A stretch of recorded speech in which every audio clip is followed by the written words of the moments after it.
جن لوگوں نے ہماری آیتوں سے کفر کیا ان کو ہم عنقریب آگ میں داخل کریں گے، جب کبھی ان کی کھالیں گل جائیں گی تو ہم ان کو اور کھالیں بدل کر دیں گے تاکہ ہمیشہ عذاب کا مزہ چکھتے رہیں۔ بے شک اللہ غالب ہے، حکمت والا ہے۔ اور جو لوگ ایمان لائے اور عمل نیک کرتے رہے ان کو ہم بہشتوں میں داخل کریں گے جن کے نیچے نہریں بہ رہی ہیں، وہ ان میں ہمیشہ ہمیشہ رہیں گے، وہاں ان کے لیے پاک بیویاں ہیں اور ان کو ہم گھنے سائے میں داخل کریں گے۔ مسلمانوں، اللہ تم کو حکم دیتا ہے کہ امانت والوں کی امانتیں ان کے حوالے کر دیا کرو، اور جب لوگوں میں فیصلہ کرنے لگو تو انصاف سے فیصلہ کیا کرو۔ اللہ تمہیں بہت خوب نصیحت کرتا ہے، بے شک اللہ سنتا ہے، دیکھتا ہے۔ مومنوں، اللہ اور اس کے رسول کی فرما برداری کرو، اور جو تم میں سے صاحب حکومت ہیں ان کی بھی۔ پھر اگر کسی بات میں تم میں اختلاف واقع ہو تو اگر اللہ اور روز آخر پر ایمان رکھتے ہو تو اس میں اللہ اور اس کے رسول کے حکم کی طرف رجوع کرو۔ یہ بہت اچھی بات ہے اور اس کا انجام بھی اچھا ہے۔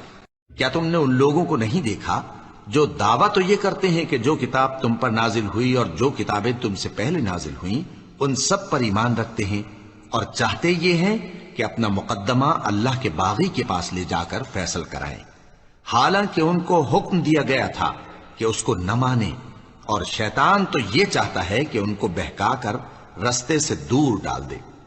اور جب ان سے کہا جاتا ہے کہ جو حکم اللہ نے نازل فرمایا اس کی طرف رجوع کرو اور پیغمبر کی طرف آؤ، تو تم منافقوں کو دیکھتے ہو کہ تم سے گریز کرتے اور رکے جاتے ہیں۔ پھر کیسی ندامت کی بات ہے کہ جب ان کے اعمال کی شامت سے ان پر کوئی مصیبت واقع ہوتی ہے تو تمہارے پاس بھاگے آتے ہیں اور قسمیں کھاتے ہیں کہ واللہ ہمارا مقصود تو بھلائی اور مصالحت تھا۔ ان لوگوں کے دلوں میں جو جو کچھ ہے اللہ اس کو خوب جانتا ہے۔ تم ان کی باتوں کا کچھ خیال نہ کرو اور انہیں نصیحت کرو اور ان سے ایسی باتیں کہو جو ان کے دلوں میں اثر کر جائیں۔ اور ہم نے جو پیغمبر بھی بھیجا ہے تو اسی لیے بھیجا ہے کہ اللہ کے فرمان کے مطابق اس کا حکم مانا جائے۔ اور یہ لوگ جب اپنے حق میں ظلم کر بیٹھے تھے، اگر تمہارے پاس آتے اور اللہ سے بخشش مانگتے اور پیغمبر بھی ان کے لیے بخشش طلب کرتے تو اللہ کو معاف کرنے والا بڑا مہربان پاتے۔ بس تمہارے پروردگار کی قسم،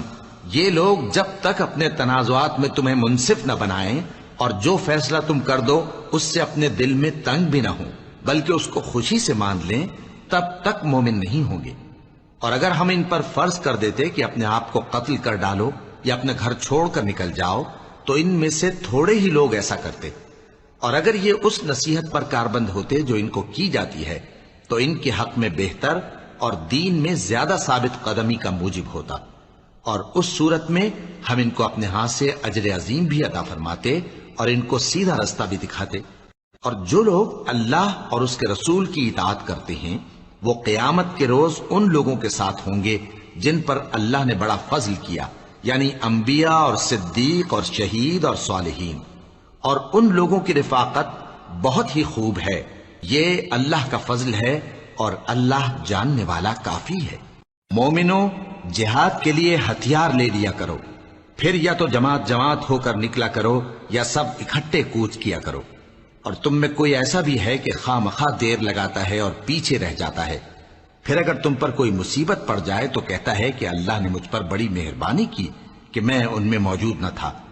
اور اگر اللہ تم پر فضل کرے تو اس طرح سے کہ گویا تم میں اس میں دوستی تھی ہی نہیں، افسوس کرتا اور کہتا ہے کہ کاش میں بھی ان کے ساتھ ہوتا تو مقصد عظیم حاصل ہوتا۔ اب جو لوگ آخرت کو خریدتے اور اس کے بدلے دنیا کی زندگی کو بیچنا چاہتے ہیں ان کو چاہیے کہ اللہ کی راہ میں جنگ کریں،